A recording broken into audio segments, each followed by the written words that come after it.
Recording in progress.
I just assumed he was too. That's kind of cool. Like, Yeah. that'd be cool. That'd be cool. Absolutely. And I know, I'm like, there is no way I have that license. Like, Yeah, we were looking at that. Exactly. Do you need help, Dave? No. Yeah, I just.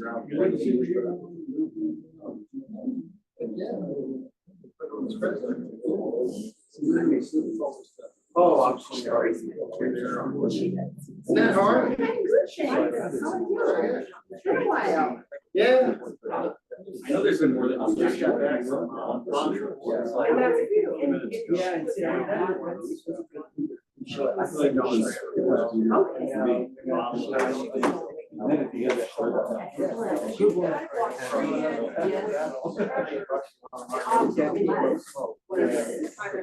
It doesn't go so far. That is Sorry.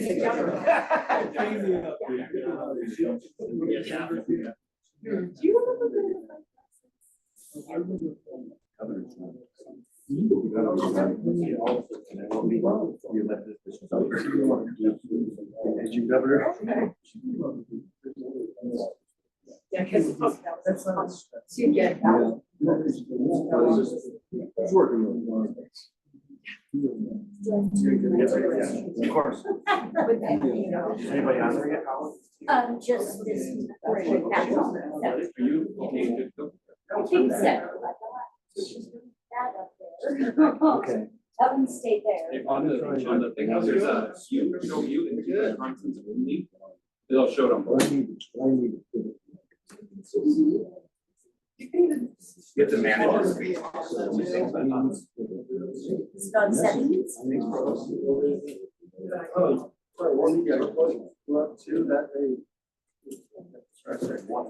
Yeah. No, I thought this, I don't know. That's what I meant. I haven't been on vacation, I haven't. Since. Would you leave and come back in if you want? this is acting like, I'm working so hard. are you bringing up the webinar? Yeah, it's a webinar. I think if you. I thought I'd been coming to all these. Chamber of Panelists. Why did I know you had? Yeah, I think I made all these. There was one that I attended. It might- John Water. Feeling that, yeah, so I was like, so that to me, that's like a speech. Hey. I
Mayor, Idaho Springs, great to see you again.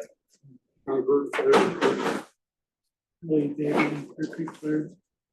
Lynette Kelsey, Georgetown Police Judge. Rich Barrows, Georgetown. Rick Rugland, Georgetown Town Administrator. Or Senior Associates Facilitator tonight. Brian Bossart, Time Manager. On the back row. Robert Smith, Georgetown. Mary Smith, Town, Georgetown, Police Department. Cindy Jones, I'm a county judge, but here I'm a citizen. Today I'm a citizen. Rebecca Lloyd, candidate for county commissioner on the East End. I'm Jonathan Kane, City of Idaho Springs. Tom Jones, I'm a volunteer with the fire. And Chief. Yeah, Dave Busick, Chief Idaho Springs.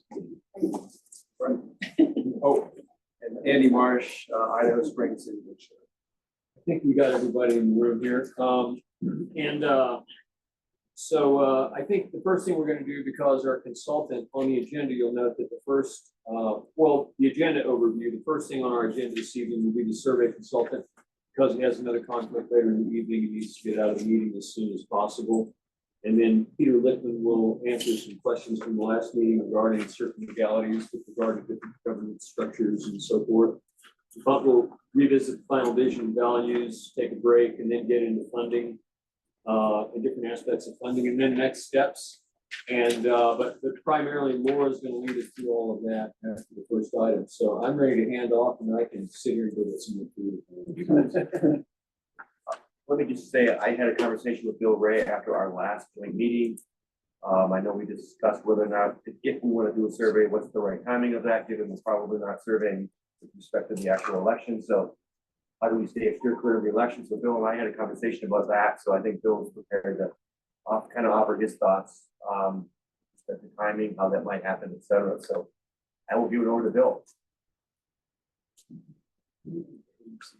Well, good evening, everyone. Sorry I could not be there in person tonight. I hope everyone can hear me just fine.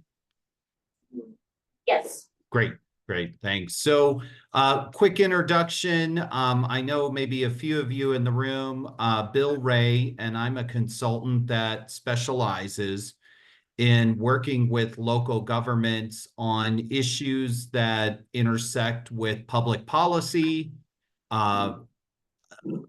public finance, as far as possible tax questions, bonding questions, organizational issues that revolve around local government.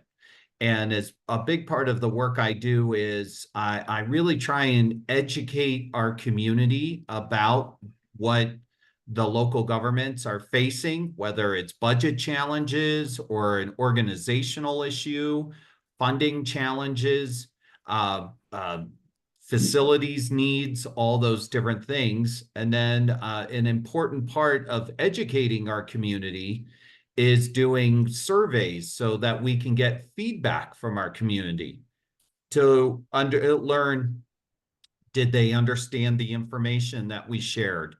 Do they support or not support the proposed solution we have, whether that's changing the governance structure or asking for additional funding through a tax measure, and then utilizing that information to better guide our efforts and whether our efforts are working at the government organizational level, more communications within our community, outreach, and eventually the decision whether or not sometimes if we're going to put a measure on the ballot. So that's the work I do. I seem to have become pretty specialized in complex issues. About 2 years ago, I helped Eagle County form an entirely new regional transportation authority. We did that amongst 7 different governments. So I was hired to coordinate 7 different local governments, a county, 5 municipalities, and a metro district.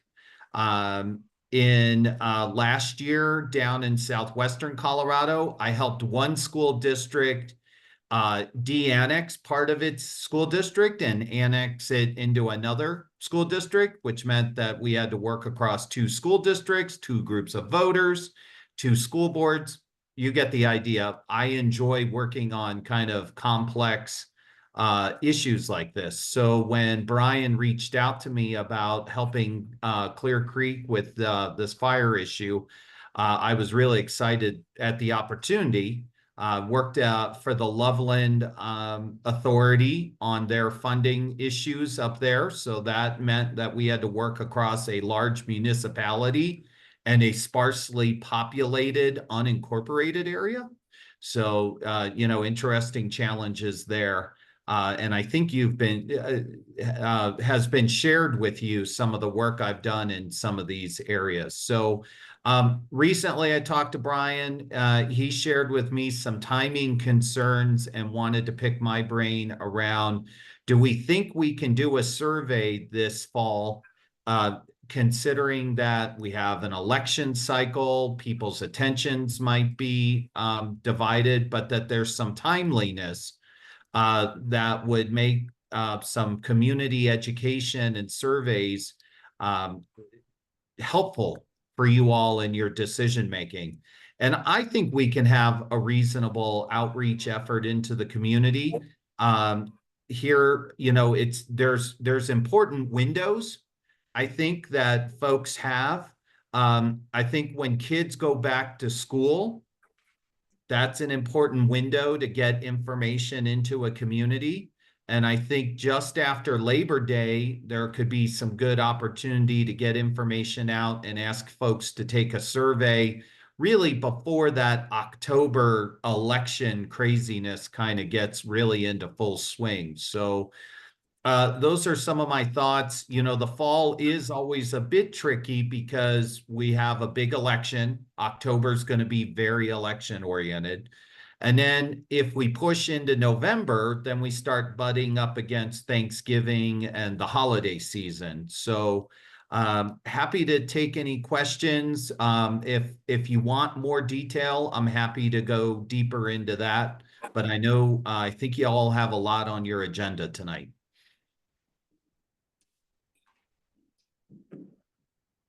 Questions? I'll jump out right away and say that one thing that struck me today is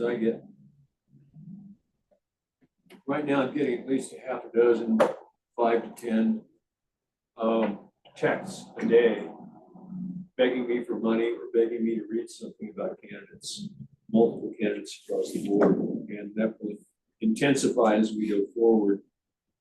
Do you really think that we're likely to, my question is, do you feel in your professional expertise that we're likely to achieve saturation, meaning be able to surgically get answers out of people who are right now erasing stuff off of their phones as fast as they can go? I hear you. I'm getting too many texts personally on my phone. I will tell you, I'm helping lots of school districts right now get ready to do bond questions. And I will say that the texting is becoming a diminishing return. We're going back actually to some old-fashioned newspaper advertising in some of the communities I'm working with. We're utilizing different mechanisms, emails. You know, remember, we can all utilize our emails, our social media, our government communications channels, because we're doing the work of trying to educate and seek feedback from folks on a policy matter. So I will say, I am finding diminishing returns on things like texting, but we're still having some pretty good success with sharing information through the mail, making sure folks know to look for it by sending out social media alerts, digital, using emails, and also working with local newspapers. You can't really let any stone go uncovered, because there is a lot of noise out there right now. There is a lot of activity out in the community. I'm just trying to be responsive to, I think you have some timeliness to get some information out in the community and get some feedback from the community. And one of my roles and goals would be to think about all strategies to get this information out as far and wide as possible. My predisposition is more sooner better, but I had to throw that out.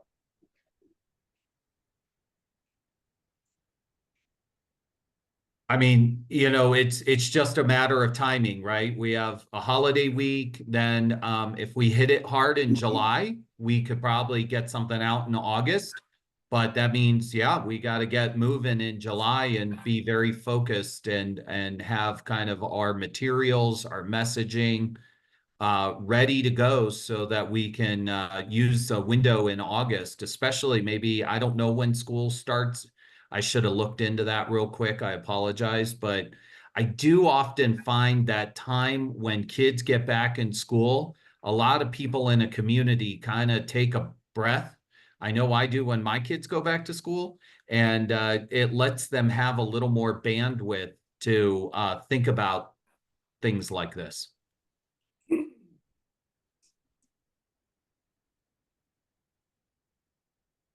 Other comments or questions? The timing that he proposed would also allow for a booth to be set up at back to school night, which would get some face-to-face time. Yeah, we could have one pagers ready to go for that. That would have QR codes on it to learn more and take the survey. Back to school nights are really great opportunities to get information out. County fair, all, you know, any kind of, you know, or, you know, any kind of community events. We have a lot of communities right now that have like First Friday events. So we are having tables set up at all those events to get information out. Yeah, I'm with Randy. Sooner the better. If we get something going in August, I think that'd be wonderful. I would agree. I know there was a lot of conversation last time about what topics to focus on, and I see that this example from Loveland just has 13 questions. So I'm curious about the length, Bill, that you would suggest, given timing and the community's bandwidth to participate. Yeah. How hyper-focused does the survey need to be? Well, the longer a survey is, the less likely we get people to complete it. Well, it is so sad. Folks' attention spans are so diminished that we do try and keep surveys to 20 questions or less, just for the plain fact that we just have a lot of drop off in a survey if it's too long.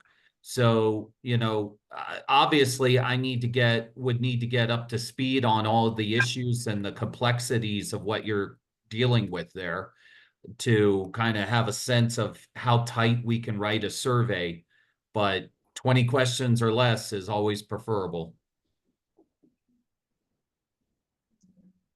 I would think that it's a good idea to find a way to present this in a manner that's clear, because it separates it from the gigantic pile. You know, it's going to be kind of a needle in a haystack, but gigantic pile of stuff we're getting that is election focused. So that people understand they're looking at something that is a local public outreach that is not election focused. Do we here in the room, or do you, Bill, have any comments about how to best do that? How to best present it to people so that they don't automatically turn it off, you know, filter it out, because it appears to be yet another piece of electioneering the moment they see it. Yeah, you know, I really try hard to make the content good, easy to read with infographics, to alert the community before it hits their mailbox. So via social media, emails, we do send out texts saying, check your mailbox. There's different things we do to try and raise people's attention that it's coming, so that it's not discarded with all the other, you know, political mail that we get inundated with. And then, I really try to make it so that the quality and the level of the design, the writing, the presentation of the material can punch through the noise. I have been, I've been doing this a while, and I hope that I'm constantly trying to hone my craft to adapt and make sure that I'm delivering what my clients need, which is good quality communications, community education, and outreach that helps inform their policy decisions. That's my goal.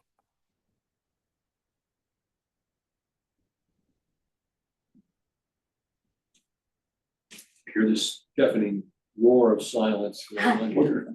What type of return you think, if there's 5,200 households, how many surveys, or what kind of percentage would you anticipate being able to deliver?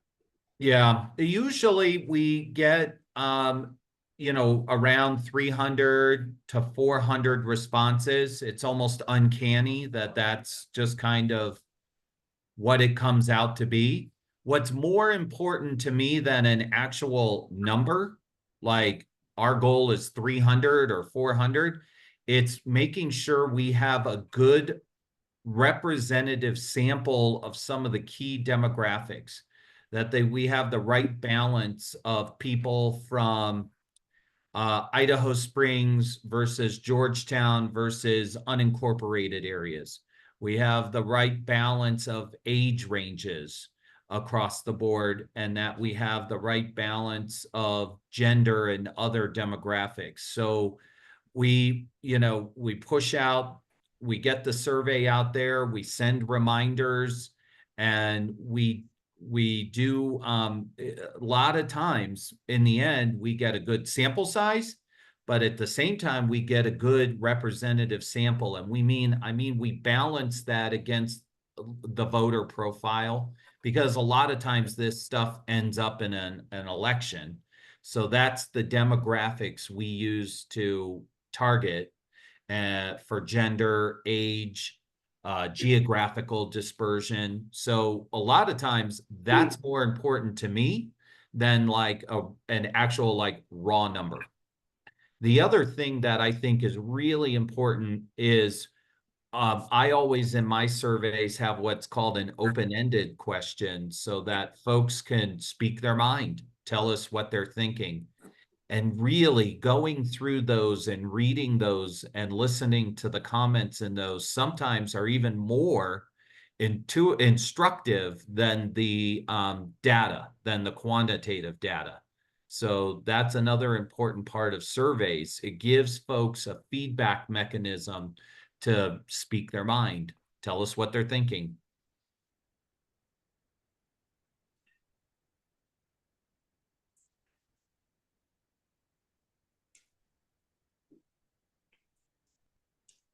Who hasn't spoken?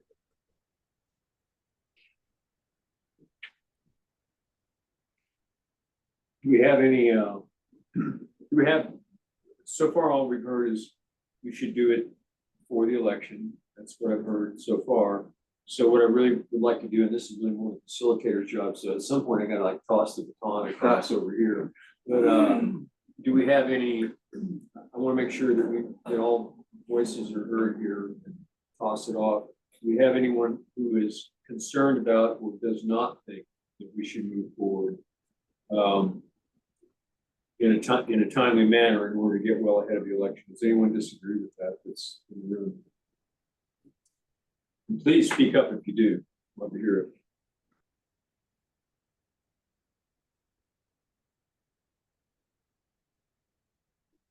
There are no wrong answers. If that's the case, then I think, and this will be a good point for me to kind of hand off here, I think one thing we might think about then is that a small subset of this group, people who volunteer and want to be on it, would work together with Bill to determine what those 15 or 20 or whatever questions are. And I think I'll defer. I'm going to guess. We have a compatriot that's not in the room today. I'm going to guess he would love to be part of that himself. So I might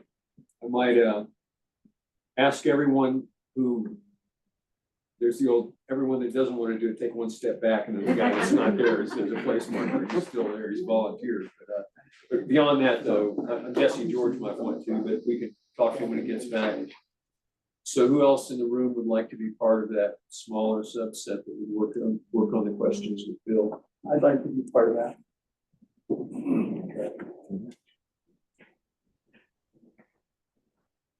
Who else? Who else? I was thinking the same thing.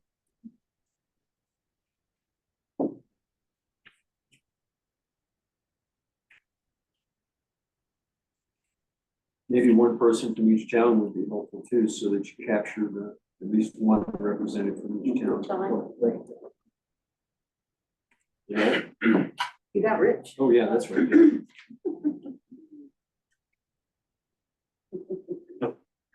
I see a hand going up.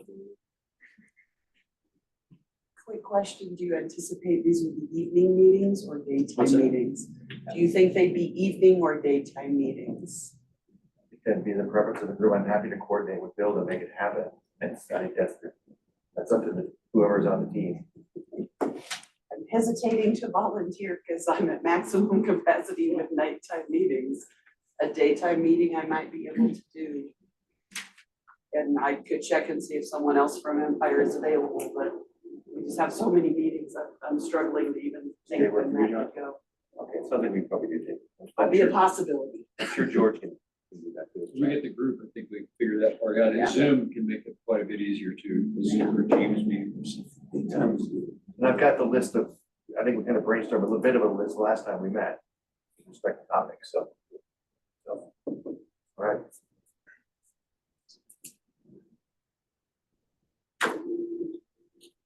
Sounds like, Bill, I'm gonna be in touch with you with a small subset of us to meet with you to start a draft. Okay. Yeah, just, to remind you, I'm heading out on vacation early tomorrow, so maybe we connect via email to start at least figuring out some logistics and timing, to put this into motion. Sounds good. It will be all hands on deck. I will warn you to get this out by August.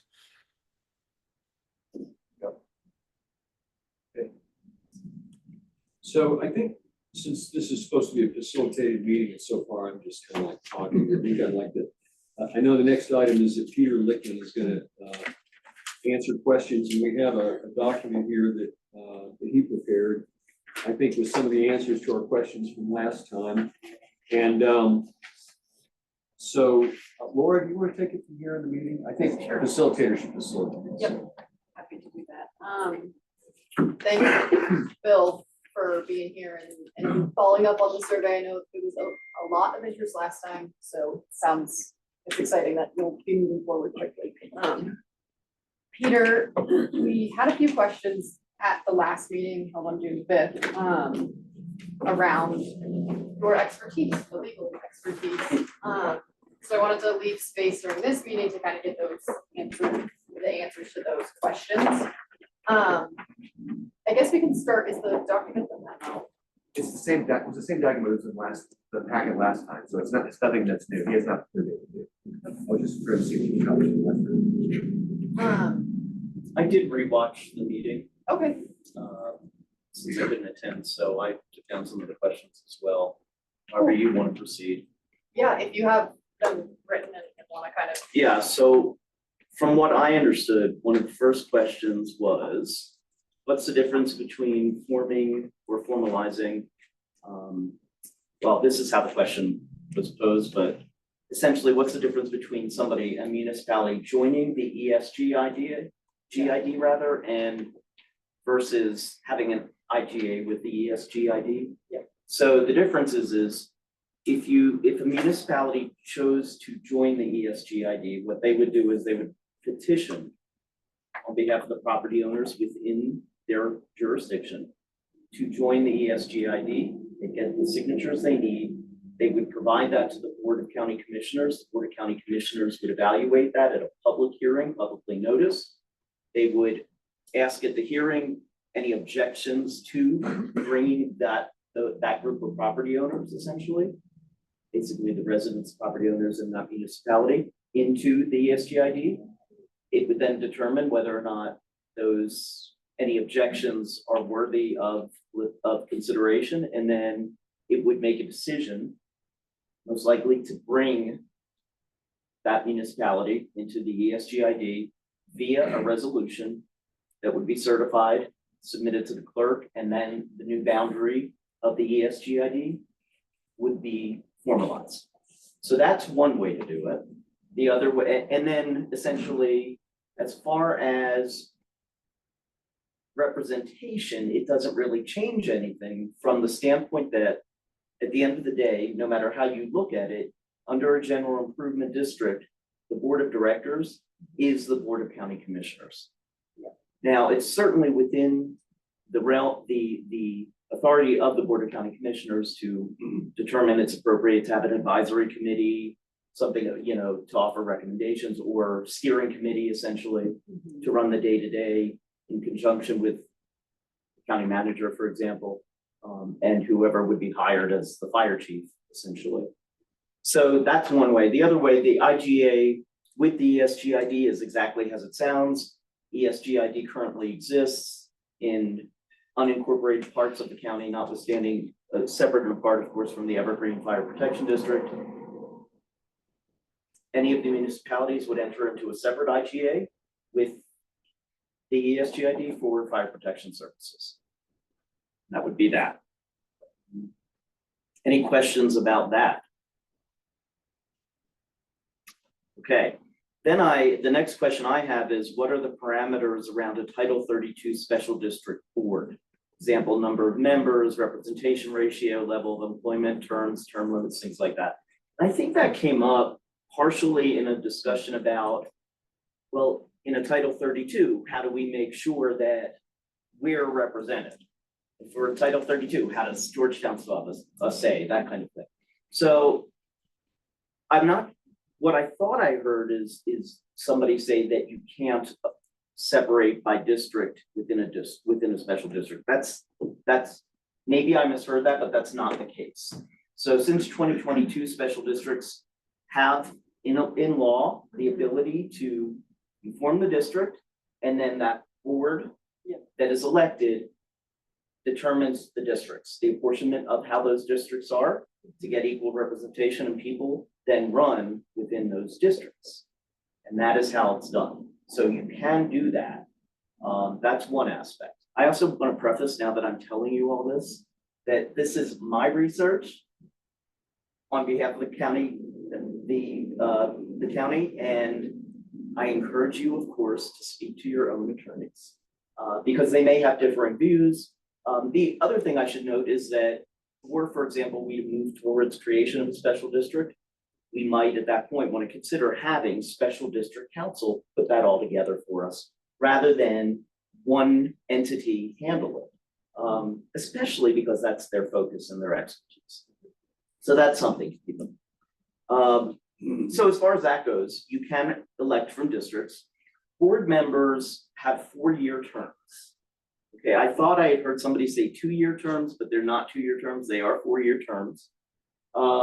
They stagger. So the first election, you have a board that's of 5 people that's elected. The first election, 2 of those 5 serve until the next regular election, not general election, just the next election. So they could serve for conceivably a year, basically. And then they either run again and are elected, and that term starts their staggered term, whereas the other 3 stay in their normal, so that 3 will be up at one time, 2 will be up at another, and so forth and so on. So that is generally how that goes. In terms of term limits, my understanding is that it's up to the special district if they wish to term limit somebody, similar to what a county does, that they can serve longer. And so, for example, in the case of the county, for example, the county chose to term limit its county commissioners, but The other electeds do not have those term limits necessarily. They can continue to run. So a special district would determine that. Another thing to mention is that a board of directors of a special district starts out as 5, but they can, on their own, determine that they want to add 2 additional directors for a maximum of 7. So especially if it comes down to districting, that may be something, the way you could approach that as well. I'm looking at you just in case you have any questions or want to interject. I want to clarify, about the board. It's an elected board, can be, and you mentioned that there would be a general election before like smaller district boundaries. Right, correct. So that's basically what, that's what would happen. You would have the formation. By the time we get through the petition, the district court approves it, so forth and so on. When we get to the actual election, on that ballot will be, do you want to create this special district?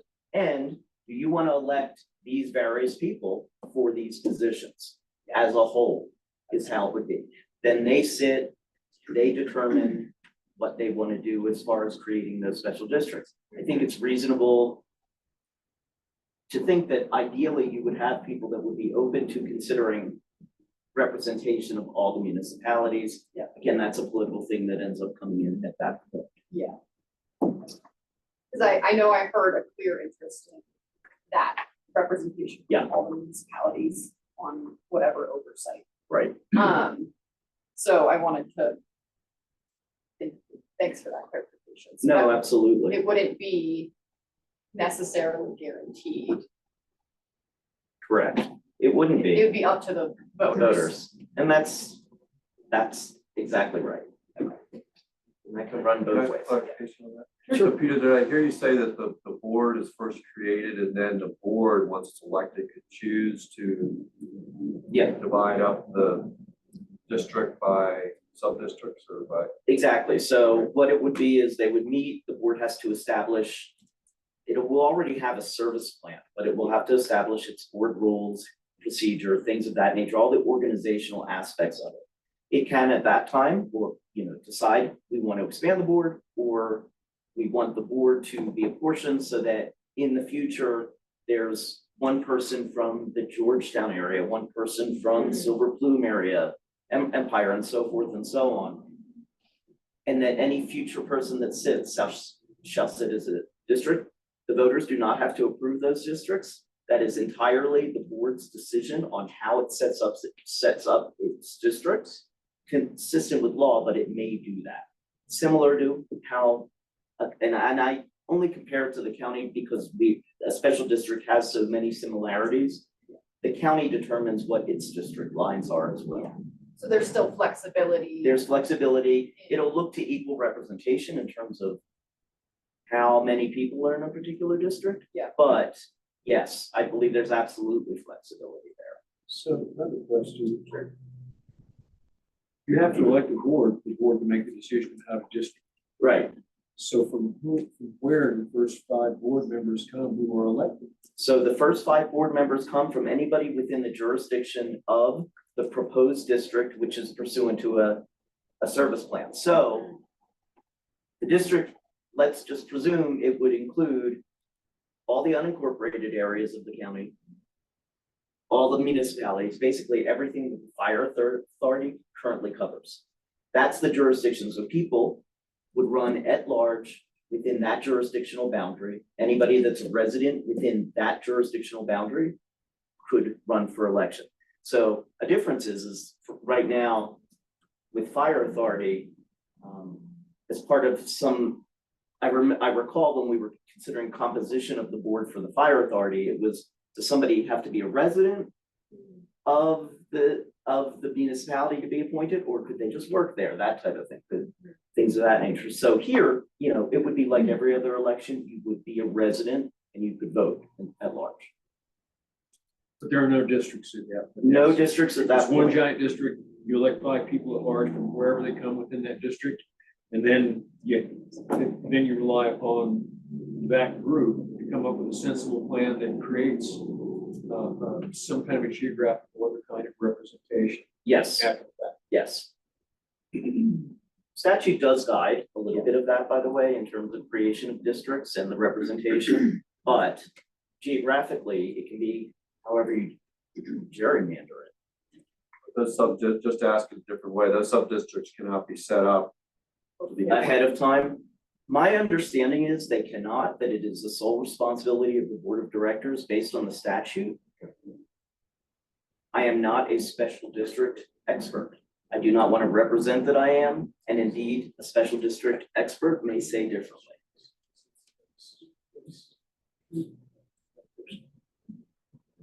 you know the expected commitment, like time-wise of a board?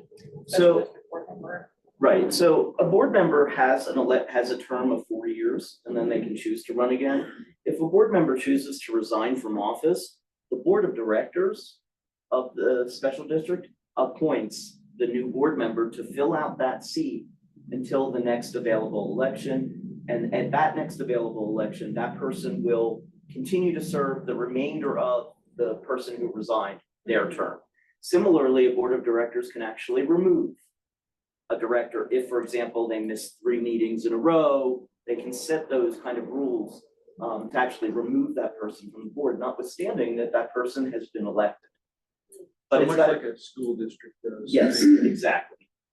I think in terms of your time commitment, it's like any other board. The board sets, do we meet Oh. once a month, Yep. every 2 weeks?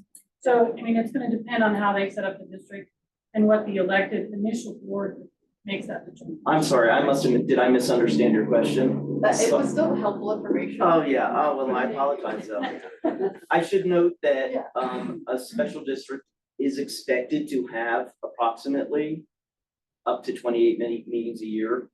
That's a minimum that they set. Board members only make about $2,400 a year. So that's the salary. So obviously, board members would have other employment. They have to be mindful of any conflicts and things of that nature.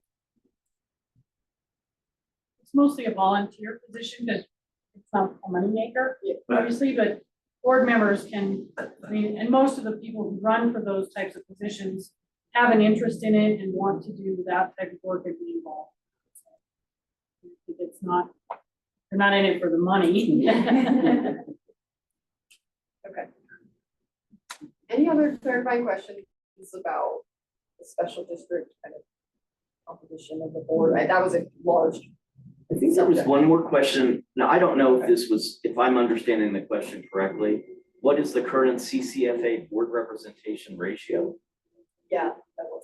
Okay, so that's defined in the agreement itself, the IGA. Let me find my IGA. Here it is. So the CCF Board of Directors, this is defined in section 7 of the IGA. The ESG ID essentially, Idaho Springs and Georgetown have 2 members appointed. Silver Plume and Empire each have 1 member appointed. Do you have the, I think that question was, Randy, that might have been your question of like, of members to population. Is that what you meant by representation ratio there? Right. The issue is that there's such a great variation of population in different towns. Yeah. Even though they're all small. Yep. There's a huge difference in the membership. So when we went to Title 32, my understanding was when you create districts, those districts need to be all basically equal in population. They have to be proportioned Yeah, exactly. by proportion population. equal in population, which means when you start trying to make sure that each town has its own district, which isn't hard to do with 5 districts, for example, with 5 members, it's a 5-member board, could turn into a 7-member board. Then when you carve out those pieces, you take 9,500 and divide it by 5, and you got a little under 2,000, you know, about 1,800, 1,900, 1,900 people per district. You know, that works well for Idaho Springs and Georgetown. For Empire and Silver Plume, it's a little tougher because they have these small populations of 300 and 170 or something like that roughly, you know? Yeah. And so So you're carving out sections of the unincorporated county, so you draw these districts. You try to draw a district, I mean, this is making stuff up sitting here, you know, but you try to draw a district so that each one of those towns was in its own district. So they have the opportunity at least to try to vie for that seat and be there, or at least know that the representation is geographical to around their town, and they have more ability to have influence on it and be considered the constituency and the representative. And that's the limitation of the Title 32 is you have to have equal representation. We have these all, you know, very great variation in sizes of the towns, and actually less than half of the population of the county resides within the towns. Although I've got to take out the east end of the county, which is in the other fire district. So I really don't have the answer to that. Yeah, I don't see anything in statute that says differently, but it is possible that somebody else may have a different view. I just want that. On the division. Yeah, on the division, whether or not for some reason they could do it however they wanted. I see nothing that indicates they have that ability, but Peter, did I hear you say there's a maximum number of districts within a special district? so the way it would be is you would have the amount of districts per board member. So if you would either only have 5 or you would go up to 7. Nine's not now. 9 is not an option. Okay. Peter, I just want to say, I for one find it immensely helpful that you are here. So Thanks, I appreciate it. your help was appreciated in previous meetings. Thank you. Thanks. So within the district, I'm going to take a wild guess that we have around 6,000 people within what would be represented as we take out the Evergreen Fire Protection District, give or take. It might be up 1,000, but I doubt it. And so a 5-person board therefore would represent about, one member would represent about 1,200 people. If it was a 7-person board, you'd be looking at a little under 1,000. So it becomes a little more workable that way, but just throwing some, maybe brainstorm what looks best. That's what we look like. Any other questions, John? So it's only by population, not by how much each district monetarily can. That is correct. That's not really a criteria for determining districting within a district or, for example, within a county. That is my understanding. I see nothing indicating it. I did look up to see if there was any case law on this, and I didn't find anything to result with a different opinion.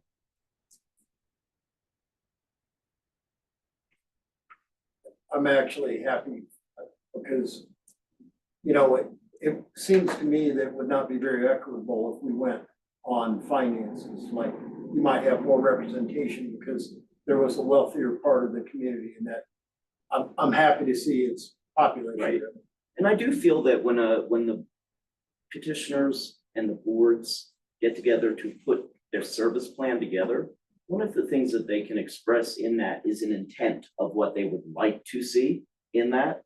They can't necessarily mandate it because this new board comes into play, but I think you definitely can put, this is the intent, we would like to see this, we expect even an expansion. You can offer all of that, and when the service plan is adopted, it is in there.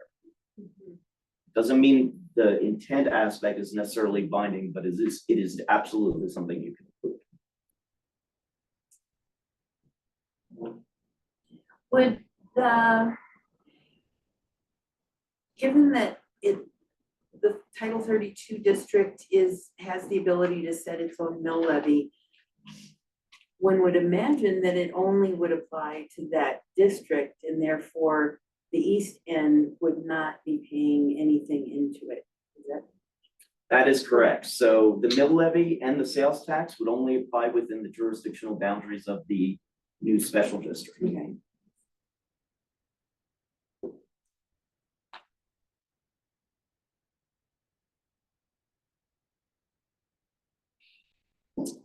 One other thing, in the IGA that currently exists, there's this ongoing responsibility for the fire authority to check in every so often and consider Title 32s. And I know that Chief had spoken at the last meeting about it. I just want to say, Chief, if there's anything that you want to add or any clarifications that you need, I mean, I would welcome that. Not to put you on the spot, but I know you have the knowledge as well. Well, the mill levy and the tax rate would have to be separate ballot issues. So if any of those three ballot issues fail, with the exception of the sales tax. So if the mill levy ballot fails, or if the formation ballot question fails, then you don't have your district. You can't run a district without money. So you have to have a plan B for a continuity of operation in case your ballot questions fail. Sales tax is you could essentially start that district without the sales tax, but you would want that in as part of your plan to market for the success of the ballot question. Really good point.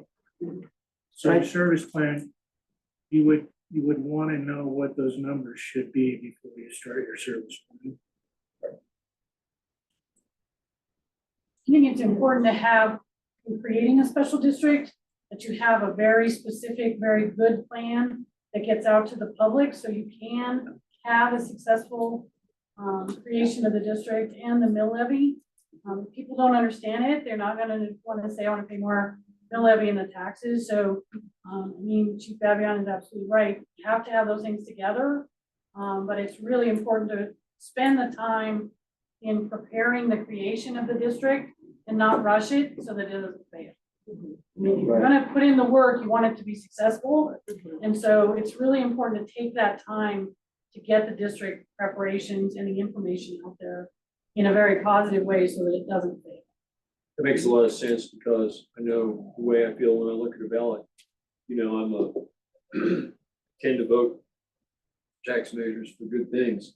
But when you ask me on the ballot to vote 3 times, yes, tax me. Yes, tax me. Yes, tax me. It's pretty hard to say it the third time. You get tired of saying, take my money. Question on the emergency services district, did that mill levy go away? Or could that be right? So if could that be sustained and add the municipalities, or what are the logistics of that? I realize some of that is how it's presented, and yes, I'm wondering more of the legalities and logistics of that too. So we already have a mill levy countywide except for the municipalities. Right. So what would end up happening is the special district, once it's created, once it's established and formed, and has a start date, that is when that mill levy that is also on the ballot goes into effect. ESGID would no longer have its own mill levy unless we just kept it open, which I guess presumably we could, but I don't see how. I honestly don't see why or how we would necessarily justify keeping ESGID when in fact the better way to do that would be to come up with a public safety tax separate and apart. Really, the Title 32 is separate and independent and no longer funded through mill levies of the county or any other, or sales tax of anybody else, anything like that. So those existing mill levies are not transferable into the new Title 32? No, but one would like to think that in the messaging, what Judge Jones was actually referring to is when you message it and you send it out to the community, that's a really important point.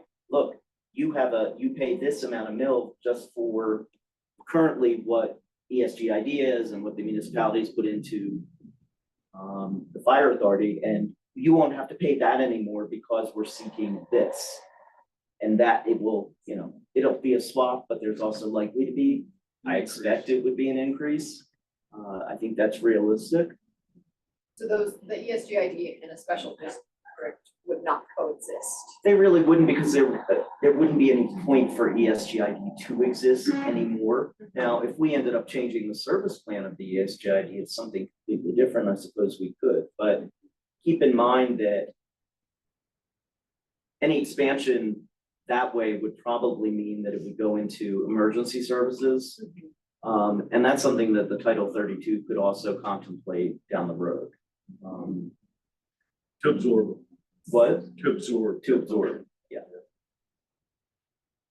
I think we're about to hit the top of the hour.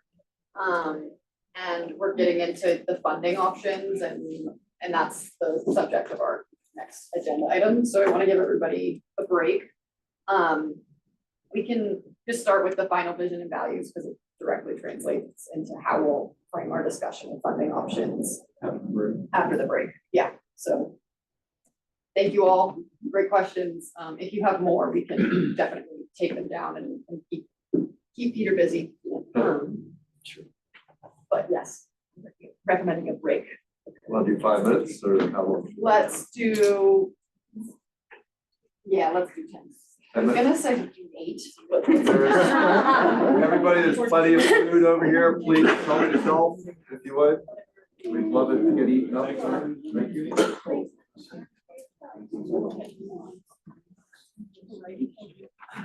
Appreciate it. Well,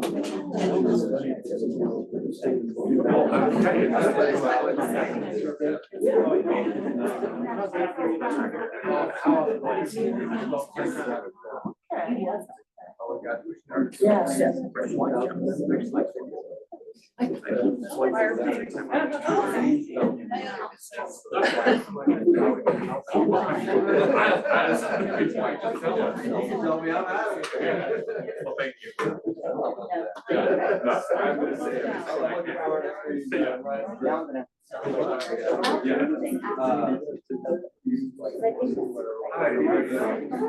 gonna say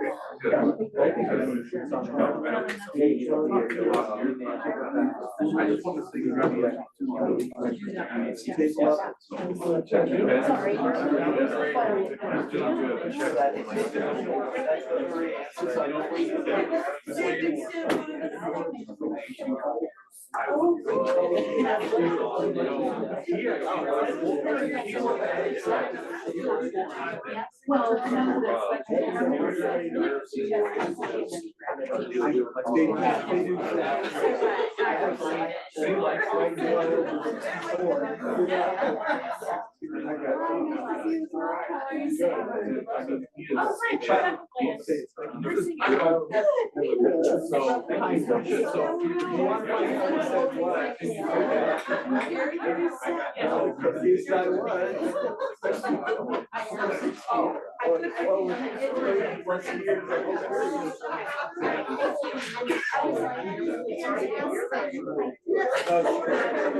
Yeah.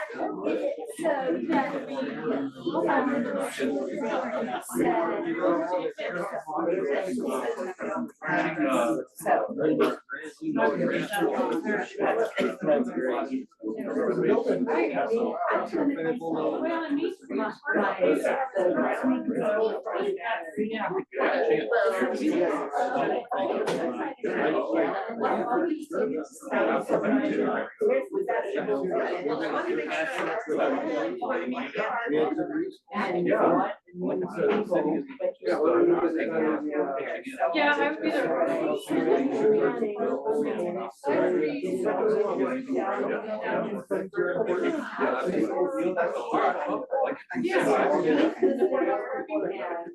Anyway, I think I want to sit down.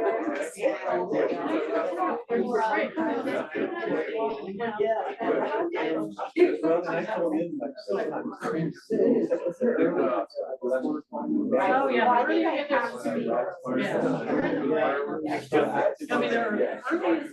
was like, I wonder if the mayor sent a text. Was driving, I was sticking out the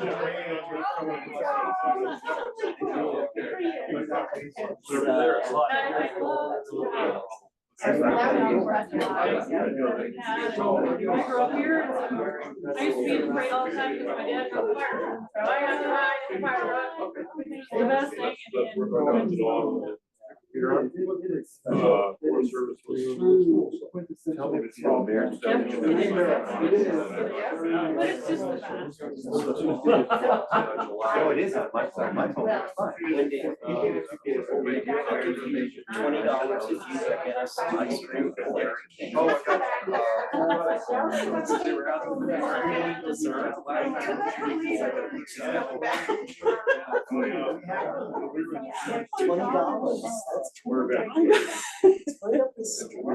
But those Christmas fireworks were.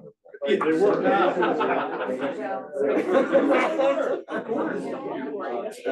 Trust me, it's fun. But I went for ice cream. And then I went up there just the other day. I just keep ordering so many different.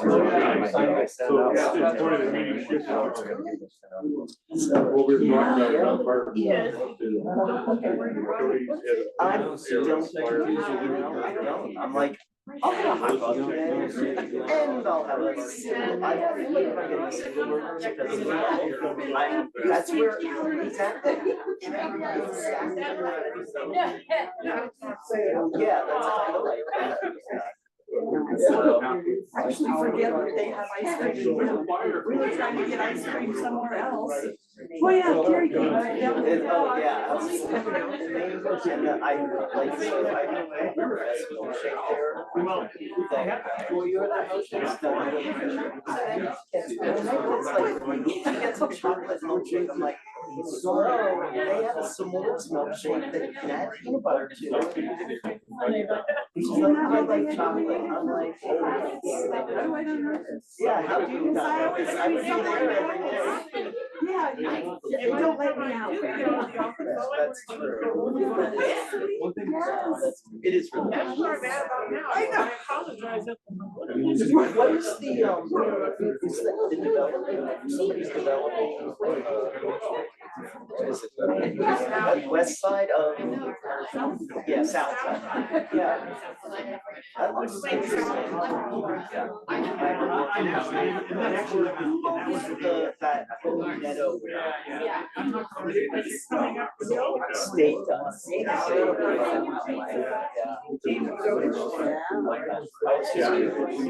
Like, we could put a cabela there, and then, you know, appropriately was like, she actually would never do that, but instead she'd be like, okay, that's what she does. Sure, yeah, whatever you say.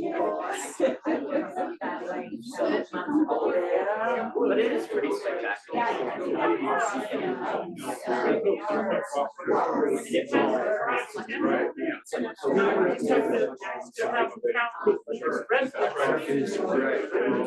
Right, that's the whole, yeah, it does increase the tax, so that's benefit that way, but there's so, obviously there's so much more. The way I see it, but I'm, you know, a Florida boy, so maybe I'm just.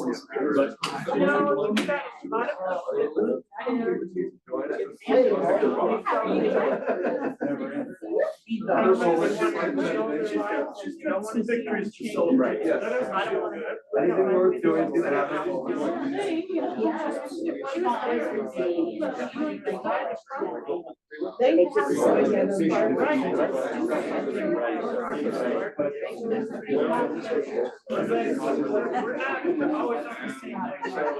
I get it. It's not a, you're not in the best job that you could have, or like, it's kind of like, it's public service, but it's not easy. Oh, it's never easy. That's why we're both tired, is because one of those meetings was last night. To get one of the approvals. Yeah. It is tough. It's kind of a long-term vision. Absolutely,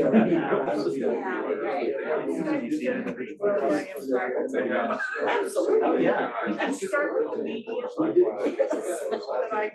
Yeah, well, there you go. I think if they would just. I will try to back up a little bit. Exactly. And they should always said about, you know, the number of houses. And the other thing, No development will start throwing up houses. If they don't put something in there. Come on. They will. Made a bottomless buckets. Oh, yeah. The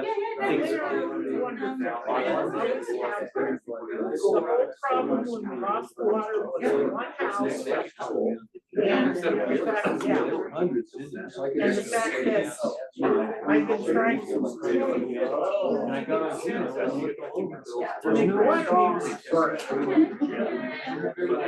So it wasn't half the town, because that's how it was.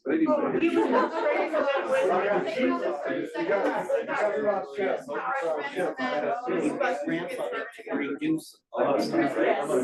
Got $4 million. I didn't find it. Yeah. But the house that was in question belongs to someone, but on the large. They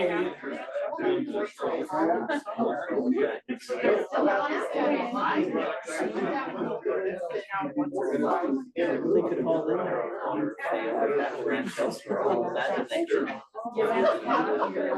Not their responsibility, that's their own. The things that made it so drastic was that house, once the pipes broke in the house, there's literally in there. Putting out somewhere that neighborhood. That sounds pretty cool. Yeah.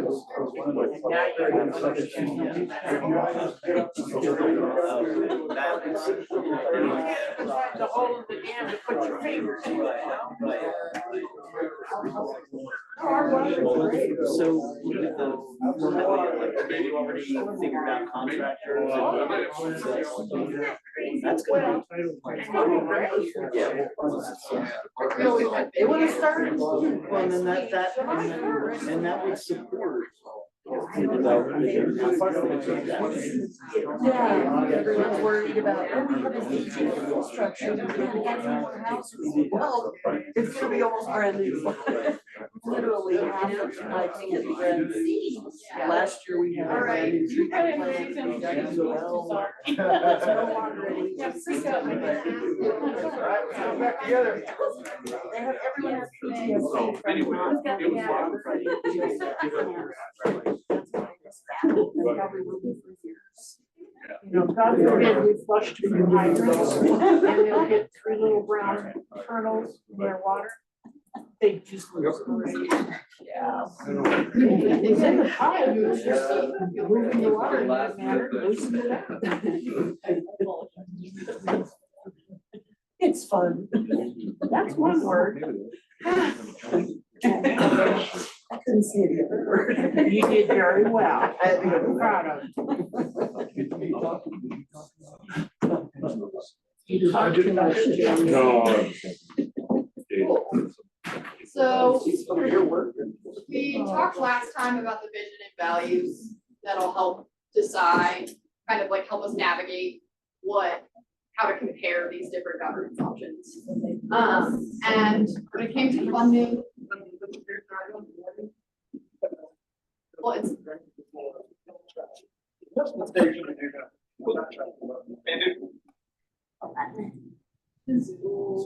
It's not.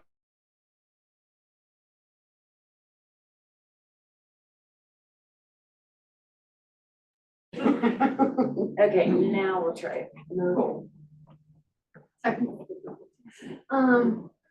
so those three kind of values within there, sustained and dependable, diversifying sources and sufficient for all parties involved, are how we're gonna frame this kind of funding option conversation today. Beth, if you wanna move to the next slide. Sorry.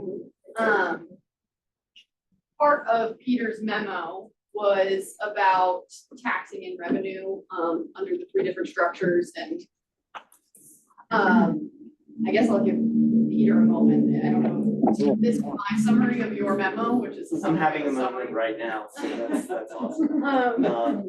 But yeah, I don't know if you have like an overall like takeaway from writing the memo that you wanted to. No, and the bullet points were meant to make it fairly simple, take into account what was in.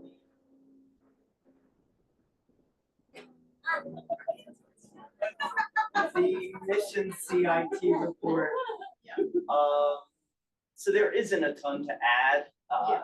The Title 32 special district, now that you can do sales tax, it does in that legislation have a slight offset related to impact fees, the type of impact fees that a special district, fire district can now charge. But it still does have some capability to have impact fees. That would be the only clarification. Otherwise, I think it's pretty straightforward. I get the impression there isn't much question about where the money can draw from. I think that Kelly made a really good point when he mentioned that at the end of the day, in a special district, the mill levy has to be hopefully figured out ahead of time of what they would like, how it's anticipated, what it would be. Question, what do they need impact fees for? Well, for example, like I believe, and Kelly, correct me if I'm wrong, but the fire authority collects some impact fees, doesn't it? We don't collect impact fees, but we have a fee schedule for services. Okay. That are allowed within the statute. Okay, so the impact fees would be things such as impact on continued use of roads, things of that nature, where they could apportion it, where they could collect it. If anything is used in the infrastructure that is owned by the Title 32 district. So it's a way that if there's any additional development and it's within the district boundaries, that district could collect impact fees much in the way that the county does, charging for the specific areas.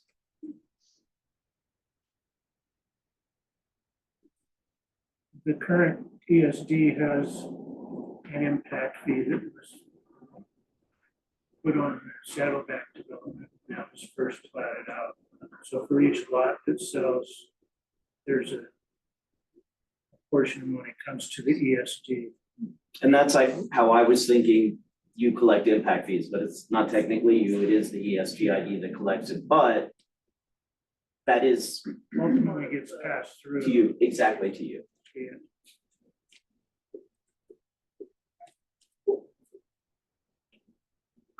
The next slide is kind of similar. It's just a summary of the different kinds of funding sources across the top, and if those funding sources can be leveraged by the different structures. The one before No. this one? No. The Next one. Okay, Thank you. sorry, I was trying That's to. okay. reach mine. So I guess something that I just heard that's interesting is it sounds like currently the fire authority can levy impact fees, but does not. I'm not sure that's true, I'll have to look at that. Oh, okay. And then, It's my understanding that the fire authority can yes. assess that. Now, the distinction may be, is it through the members of the fire authority, the municipalities and the ESGID, or is it directly the ESGID. I believe that the CCFA, I believe that the fire authority can determine what those impact fees should be. Now, whether it gets then passed to the municipalities and the ESG put on, I'm not sure. I honestly don't know the answer to that. Okay, But I do believe that they can collect. okay. Impact fees, though, are limited. It's certainly not enough to sustain an entity. It's based on development and usually new development and the impact of that development on those services. And so even though it does say yes up there, I don't think impact fees play a huge part. And in fact, one of the reasons that the Title 32 legislation was able to be pushed through is that it reduced some of those impact fee capabilities in a Title 32 in exchange for allowing sales tax, which is a much greater revenue source. Well, the impact- Sorry. I'm just curious, that point of impact fees aren't really going to sustain or be like the big picture sufficient for any of these. Is that kind of agreed upon in the room? So, Impact fees and fees for service. Yeah. Are not going to make a substantial amount of money to offset the mill levy or that sales tax, if we were to do that, should be. It's only going to offset costs at a minimal level compared to the overall budget. Right. Okay. Logically, the impact fee is a one-time fee, Yep. right? Number Yeah. one, just like a grant, so it's not sustaining. Yeah. And secondly, it's supposed to be connected to the impact of that particular request, which doesn't pay for everybody else's demand. So it's not, this is sufficient and like equitable. Right. So it's spreading. But I guess my point here, after hearing this, and the fact that all three of these can collect impact fees, I think we can just stop talking about impact fees and move on to a different column if that's cool with everybody. Yeah. Okay. I would agree. And I kind of want to jump to the other column that's similarly the same across all three, which is the EMS sales tax. My understanding is that the ESGIDs can potentially retain some of that, the other two cannot. Right. And at present, the ESGID does not or does? So right now, the county collects an EMS sales tax. Okay. And per the ballot measure in that, the county may collect that as long as it maintains an ambulance department. That's how they call it. But the way that I read the language suggests that the county could contract out for that ambulance service. So for example, if ambulance services were provided by the Title 32, then the county could, through an IGA, well, wouldn't need it in a Title 32 because it'd be part of it, but the county could argue that it's whatever it needs to pay in terms of its ambulance tax could possibly go towards that. The thing is once you have a Title 32 and it's an independent entity, they have no control over that. So that's why it says no up there. I would probably feel safe as saying no. I just believe that there are ways that the ESGID, I should rephrase that, the ambulance tax that we have could be transferred to a different type. We could use it for a different entity. So if, for example, the fire protection district does take in ambulance services, there may be an argument to suggest that by taking our funds, our ambulance tax, we could contribute it towards that. I do not think it's clear. And a lot of it depends on the public because the public approved the ballot measure. They approved it for a particular reason with particular language. And so I think it's it would be very precarious to presume that we would maintain that tax ability if, for example, we stopped having that ambulance department. And candidly, I mean, this may sound self-serving, but we have an excellent EMS department. Right. And why would you break that up necessarily? And I want to be clear, even from a practical standpoint, I don't see that as being the way you would go. And for reference, one of the other values here is coordination with Sure. emergency, like the EMS services. I Right. think that's kind of shared. Was, How- if you were So I to think merge, you're assuming the Title 32 district would encompass the ambulance district. It doesn't And it have to. doesn't have to, No. and that's not necessarily the plan, and so there can be the ambulance service as it currently exists and the fire district as a separate total district, which would still allow the county to retain that tax to pay for the ambulance district, Yeah. for the ambulance service. And if I gave you the impression that I was presuming it would be in there, that isn't what I intended. I'm looking, when we talk Title 32, I am thinking fire protection district. You can create an ambulance district in a Title 32. And then you could have them combined, or you could keep them separate entities. And in that respect, I don't want to complicate it more. One other data point on the EMS tax, we're projecting in the next 3 to 4 years, it's not gonna cover the expense of EMS moving forward. It did not contemplate our chat program, the co-response program that we stood up for those types of calls. Our call volume is going like this, and it continues to go like this. We're probably gonna need to add another ambulance, another crew, so it's gonna be completed soon.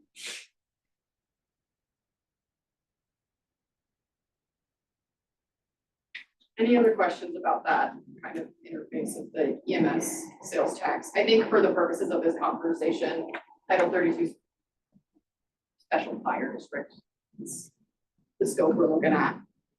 So I do think with what Brian just mentioned, I think it's important for us in the big picture to be thinking about whether they merge or whether they're separate. It sounds like we need to pay attention to that as well, because even though it's a county service today, you know, we have given discussion about whether they should be merged or not. We need to sustain fire, EMS just the way we do fire. And Yeah. if it's gotta be funded through a sales tax increase or some other way, that's gonna directly impact what we're trying to do here with fire. And what the total sales tax is, for instance, if they need to increase the sales tax for EMS in the next few years, that's important to know because That tax threshold. exactly, so I just, that's good information, in the total scheme of things. You'd have another campaign, like the current campaign we just contemplated, where you have to make sure that people are educated to know this is a replacement tax because, you know, potentially all three of these forms, none of them could accept the existence of the EMS. Any merger would cause the EMS sales tax just to sunset. You'd have to start over. So to do the merger, you'd have to get everybody educated and ready to vote for the new additional governance tax. The only thing that I want to clarify on that chart, I know that probably came from the Mission CIT report. Under the retain EMS sales tax, it says maybe. I don't think it's maybe, I think it's a yes. Okay. What would happen in that instance is that if we went the ESGID model, the county, even if our ambulance department merged into ESGID, or even if it remained separate, what would really probably happen is our ambulance department would essentially contract with ESGID and provide services for ESGID. ESGID in the service plan itself contemplates any type of public safety service. So realistically, it could merge, and then I think we could still retain the ambulance tax. But as Brian pointed out, in a way, it's a moot point if we're going to run out of money, even with the ambulance tax available. So just something to note. I don't know that it warrants changing that chart. I just want you to know, I think it's more viable. Yeah.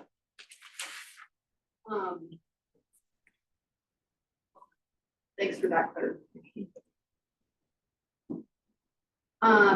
The other column that's pretty similar is collecting cost recovery. So I wanted to talk through, are there differences between the amount of cost recovery, the process of cost recovery before saying, let's move on to something else.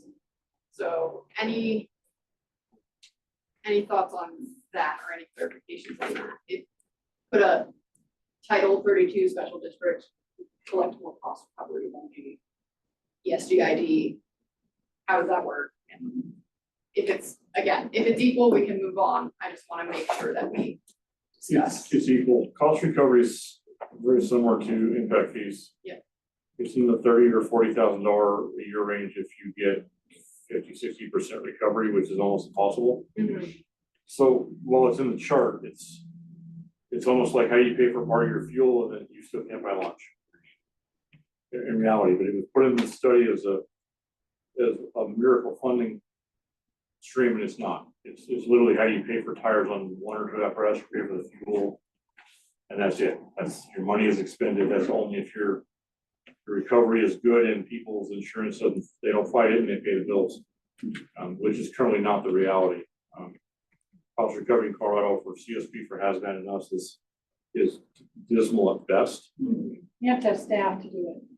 And yeah, if there's a staff component involved with billing, so you pretty much, your staff, your one FTE, far exceeds almost 3 times what your cost recovery would be for the agency. You can contract it at a percentage, but we're still talking covering fuel costs for part of your apparatus for the year. That's about the extent of it. What of the overall budget, what does cost recovery like? Probably 2%. And that's expecting all of the cost That's recovery. assuming the stars line up and the insurance companies don't fight you and the private companies pay the bills and you don't have to go to collections and you have no legal fees involved, and that's not the current reality of what we're facing. The only clarification on that, I agree with what Jeremy said, is I interpreted the Mission CIT report to be suggesting that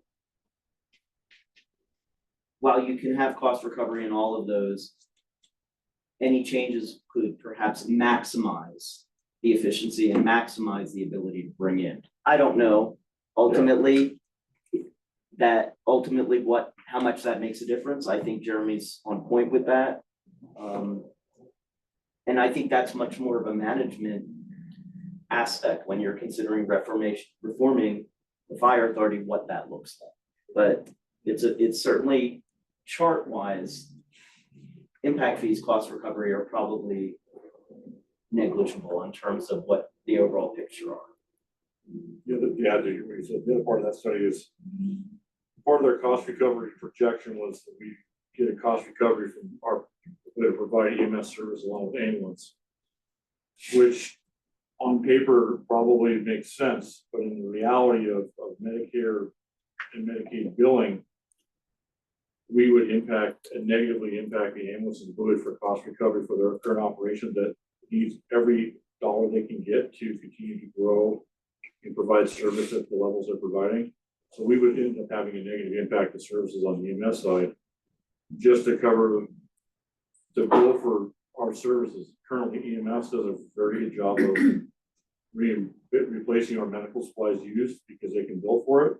That works very well for us. That's a huge cost recovery. It's already in place without risking their ability to effectively bill for their services to, especially Medicare, Medicaid, which is a huge driver to their annual budget. So we don't want to impact that negatively. So we've had these conversations and made sure that even though it's in the study is something that works, after further conversation with EMS, there's a lot more negative consequences that come with that path, and it's worth it. It would impact services to the community. We want to do that. We're in the 40% range, which is pretty high. Which is really high, and we don't want to damage that in any way, shape, or form. Is that because the type of cost rarely gets contested and other types of costs do. It takes away from their ability to effectively build within the billing structure. When they start billing, they start paying outside for our services, additional medical providers. It changes their ability to bill, in the categories in which they're successful. And we don't want to impact that. So we've had this conversation several times in the last 10 years. And we have a very good agreement now that works. That doesn't impact their billing. Their cost recovery their billing and recovery is great.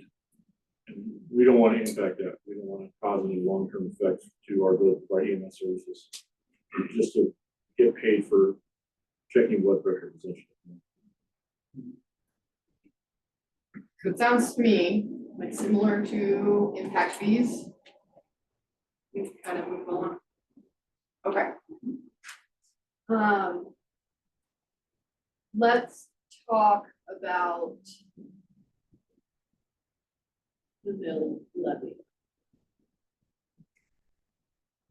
I make it that with you, is that correct? That's correct.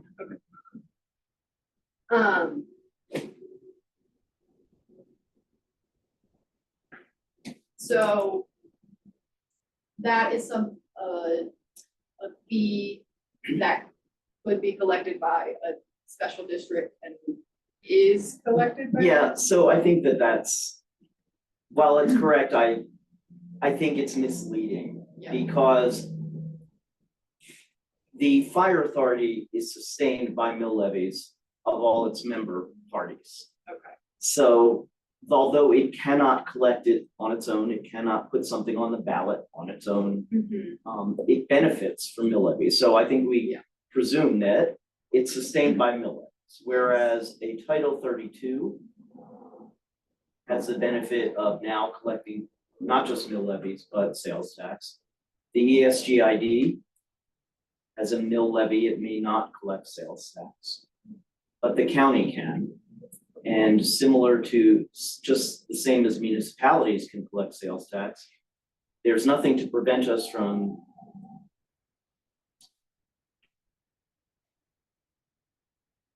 the IGA could contemplate some sales tax direction. In the case of the county, I would want it to be in the form of a public safety tax that is raised and not necessarily be pulled from the general fund.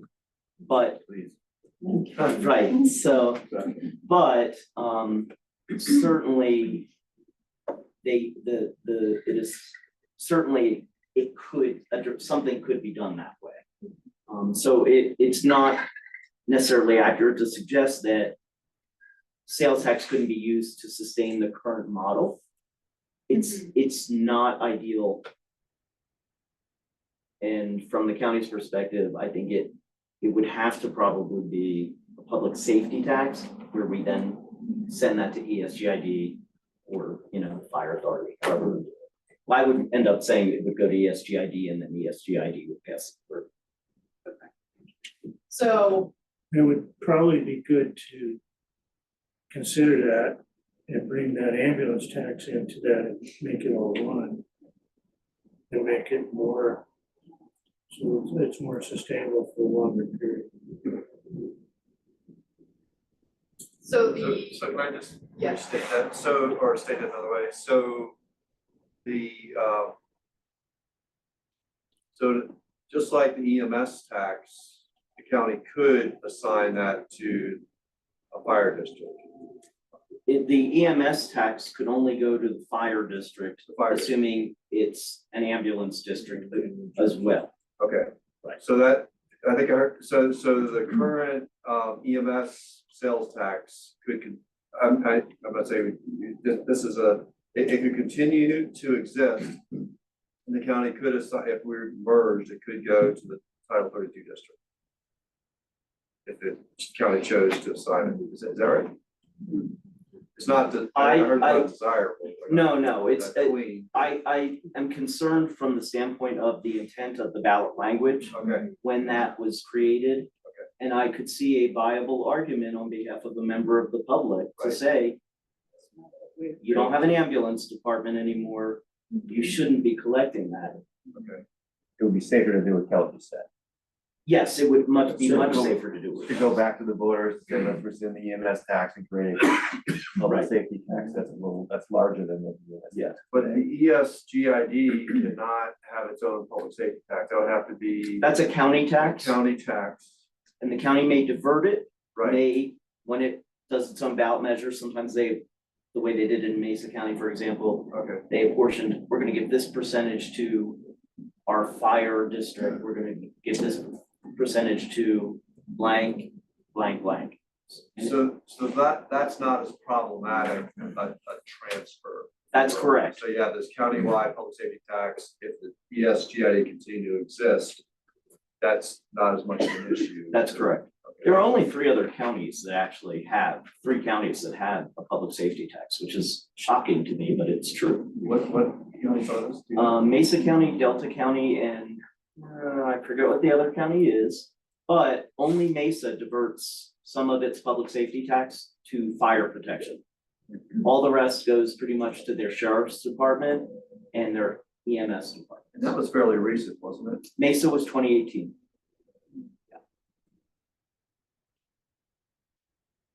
Lynette, you look puzzled. I have, well, what started my brain working in this direction was I tuned into the last commissioner meeting. And you were talking about, legislation that might be able to be proposed for next session. And I keep going back to Title 29 fire authorities, and I cannot wrap my head around the idea that you're allowed to form, but you're not allowed to make any progress once that funding form doesn't meet the requirements anymore, and your hands are tied. So, And yeah, my thought, I mean, we're not the only fire authority in the state. no, but And you do have to get, if you're gonna do legislative proposals, you Right. have to get a sponsor from both the House and from the Senate. But Georgetown was able to do it when we did our charter change. So, you know, it may not be an impossible task. here's the distinction. Title 29 Mhm. isn't a fire authority title. It's a municipalities and counties and anybody can cooperate on certain services model through an intergovernmental agreement. And so our fire authority is formed strictly under that statute that says we can all collaborate. And one of the things that we can collaborate on is fire protection and fire suppression. We can collaborate on that because it goes towards public health, safety. There are some other things like mutual aid we can collaborate on. That's the statute. So all of that statute does, how the IGA exists is simply pursuant to that statute. The fire authority is simply a creation under the IGA. So once you create that entity, I guess I'm still having trouble figuring out why you would necessarily need to be locked into whatever you started out with. So technically, it's the fire authority is technically a political subdivision of the state. But the state has not granted any authority for the fire authority as an entity, or that type of creation, to do anything that its member organizations do get to do. It doesn't pass that power along to them in terms of the ability to put something on a ballot, to collect a sales tax, to even establish its own mill rate. Okay. That's why there's special districts. And that's the distinction is the special districts and allow to create that voter created quasi-governmental authority that does have those abilities to do that. And there are a lot of special districts that are fire protection districts around the state. Because of that, they ran into problems with the Gallagher issues, which is what changed in 2022. But that's the distinction, is that they have a way to do that. It's just through the special district.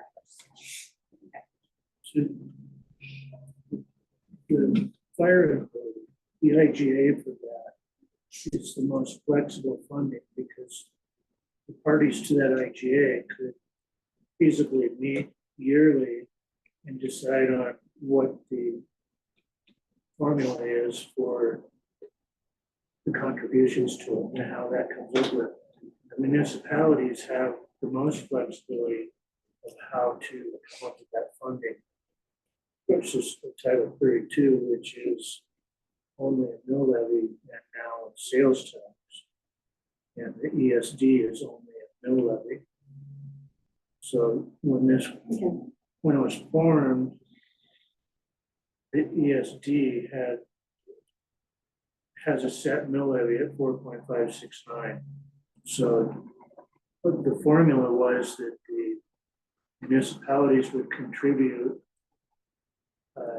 an equal amount based on the assessed valuation. So the assessed valuation times that mill levy. Okay.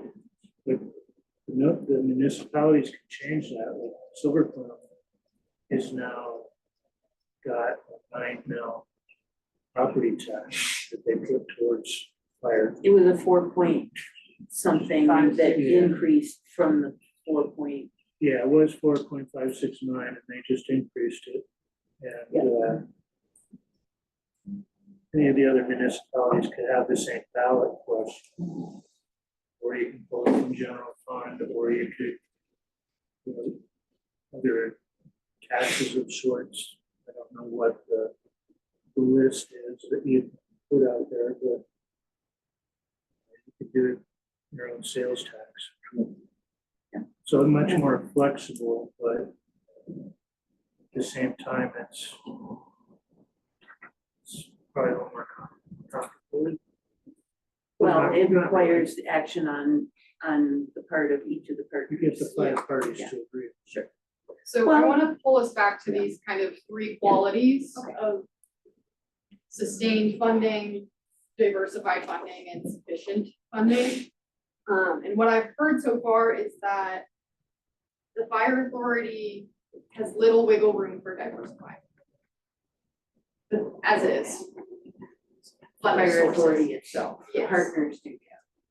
And partner agreements are what sustains the funding from year to year. And that the fire authority could benefit from this idea of public safety tax, as could a special district. The fire authority Yeah. could benefit as we would process it through the SGID. I really do not know that we could legally contribute from our public safety tax to the Title 32. Okay. Because it's a separate entity completely, I think it would be really hard to justify it. But that wouldn't really be, and correct me if I'm wrong, would that be diversification of funding, or would it just be kind of a change and an increase due to an increased tax? Right. That's how it would be. Yeah, It so- would be an increase and not like a new source. Correct. Okay, I wanted to make sure it's Yeah, like yeah. under sufficient, yeah. On your diversity line there, it says only mill levy. That's all. The ESD as a 5th participant, their money comes from mill levy. The 4 municipalities comes out of their general fund from however they decide to allocate that.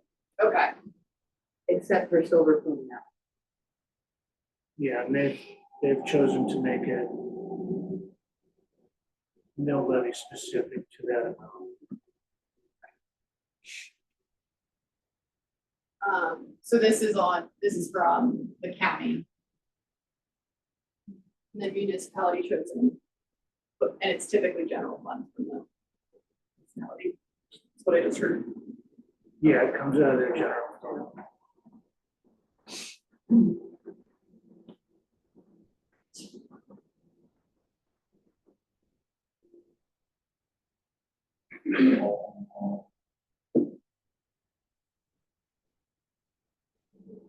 So, again, we want to talk about like the differences here and how that can help us navigate what direction might work.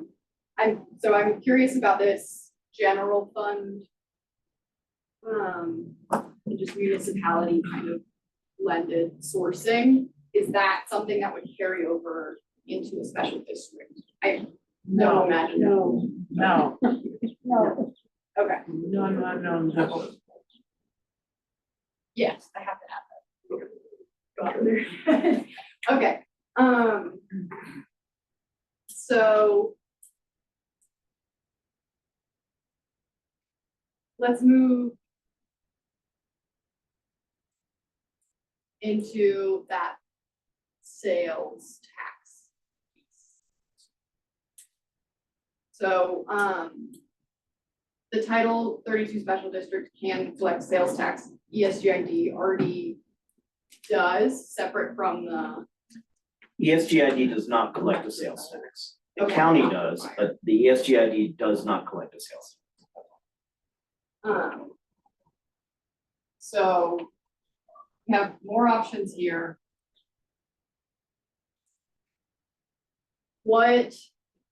How would a sales tax for a special district relate to like a county sales tax? Would it sunset that, or would it?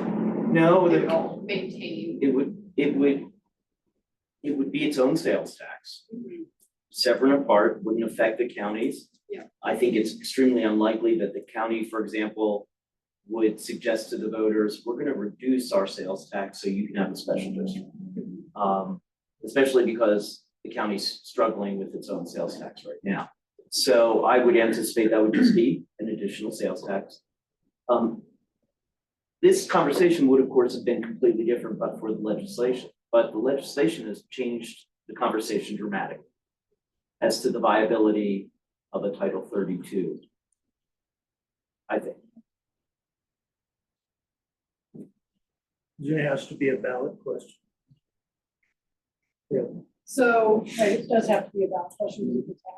that has to be a valid question. I guess I want to point out that it sounds like to get sufficient funding in your current form, there's either a tax increase on the ballot or a tax shift to a public safety tax, which includes an increase on the ballot. So I think what I'm hearing based on this conversation is in any scenario, you're going to the ballot. Any scenario, you are going to the ballot. Yes, that is correct. Welcome to Colorado. And Title 32 would add an additional ballot question. But in any scenario, there is a ballot question. Yeah.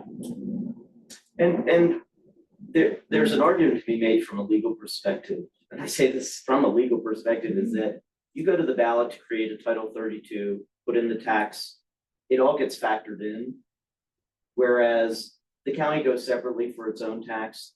There's a lot of baggage that comes with that, with expectations. Title 32 is a new entity, and so it could be it's viewed by voters differently.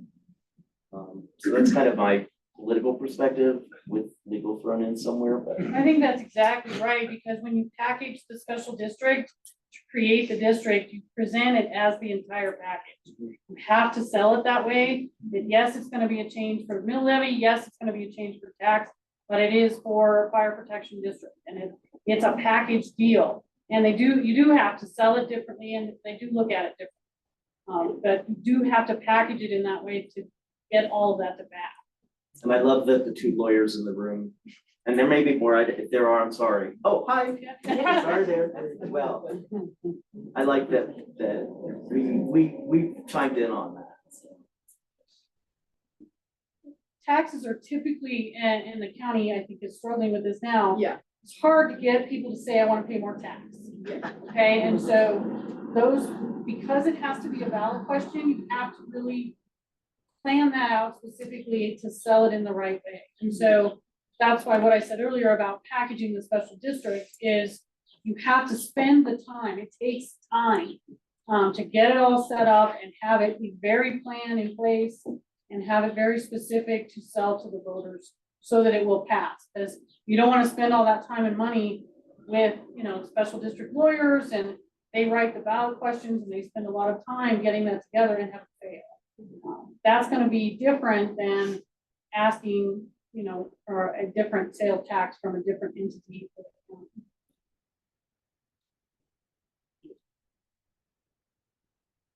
They all have to go on the ballot. Yeah. Has anybody quantified, what percentage of sales taxes paid by visitors? Paid by what? Visitors? Tourists. The majority, I think. We did that sometime in the past, it's a lot. I don't recall a number. Doesn't feel quantified yet, but I believe you that it happened. Okay, the answer, I could have just said no, Mitch, no, but I thought I'd let you know that much as I did know, so, but I don't know the number. Okay.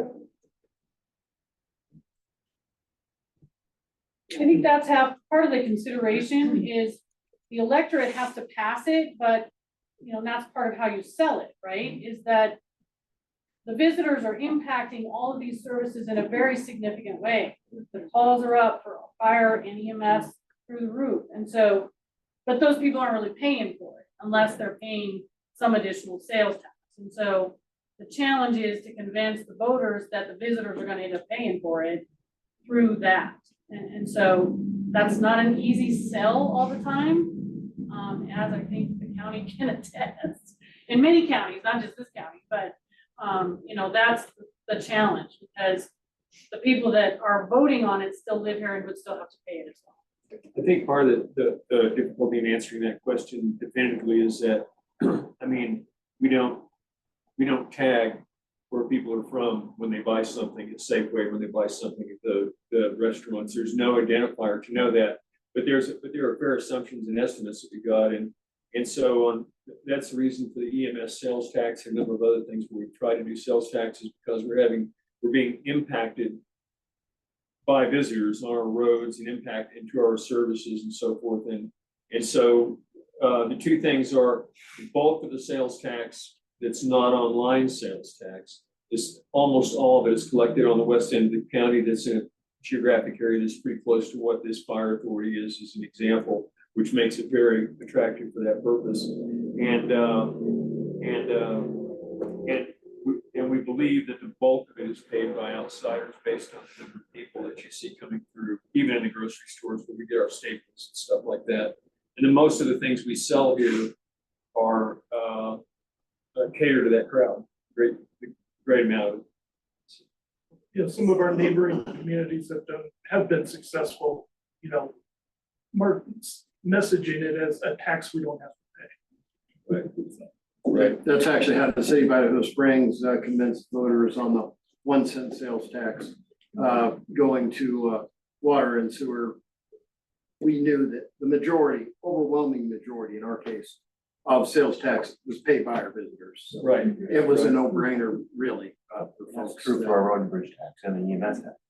Yeah, road and bridge, emergency services, responding to highway accidents, and recreation management are examples of tremendous impacts that we've got.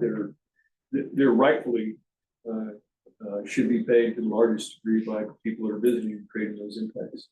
How you sell it? How you sell it? Where's Megan?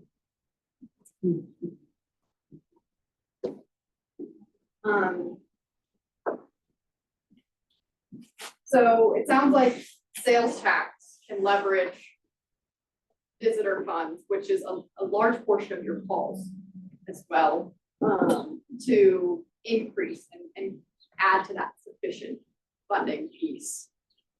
What are thoughts on sustainability of a tax versus kind of the annual agreement and general fund contributions that you currently exist under? Are there any thoughts on Well, a sales tax? in the case of Georgetown, so our contribution is coming out of our general fund, which is largely funded by sales tax already. So adding more sales tax, the merchants especially have a difficult time with that because our total tax rate is pretty high already. And it starts to feel like we're in the gouging business. As people come through, we're just trying to empty their pockets. We're trying to sustain what we've got, but that's difficult to get across at the cash register. Just, that's the mood out there. Any other thoughts on that?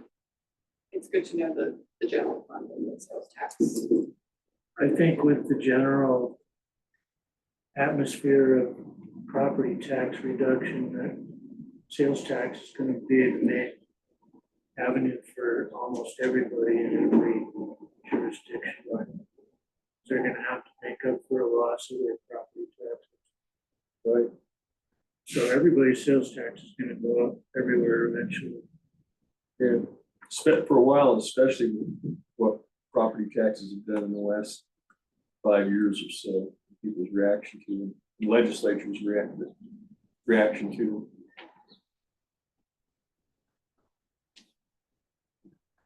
So on the sustained piece, it's kind of a maybe. That's what I'm hearing. Could you say that again? I couldn't hear you. No, that's okay. I said on the sustained piece for this, how sales tax contributes to the sustained funds of a special district. It's kind of give or take. For all of them. For all of Any them. of them. Yeah. Because that's where the money Okay. goes. Thank you.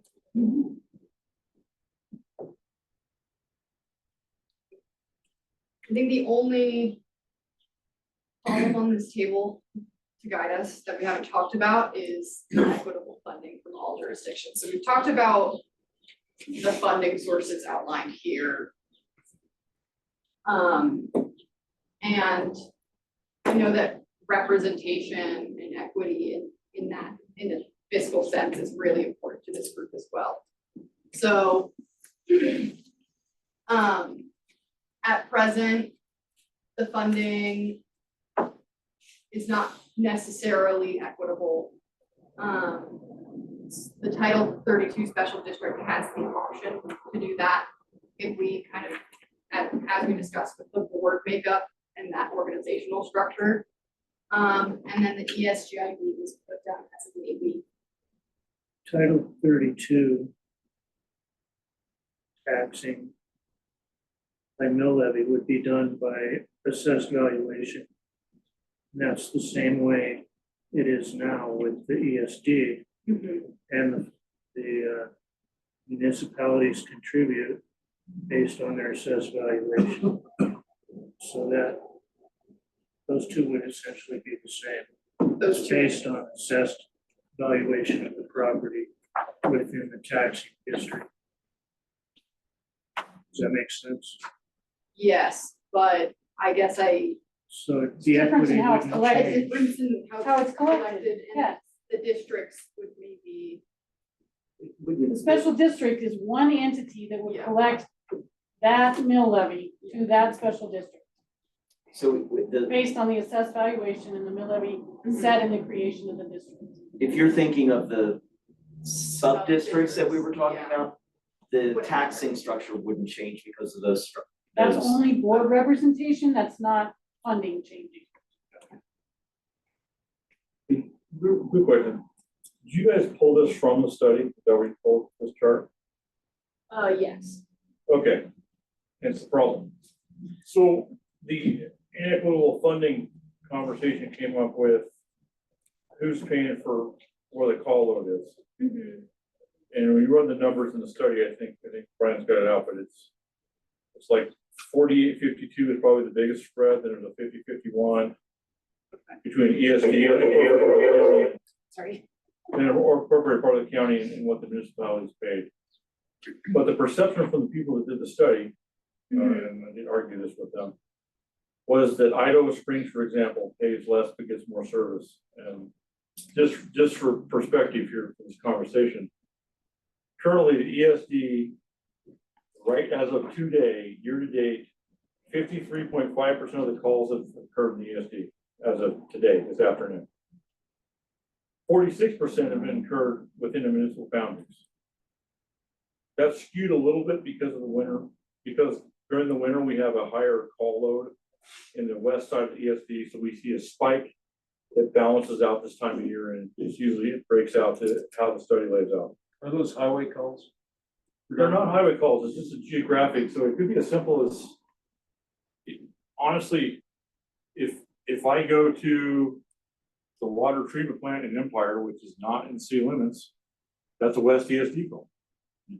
Right, so, but when you read the study, and I say this because I spent more time on the study than I should have, they've got this, they tried to spin this perception that there's an inequitable, it's not equal in how we fund it due to the majority of the call load is in Idaho Springs and municipal boundaries.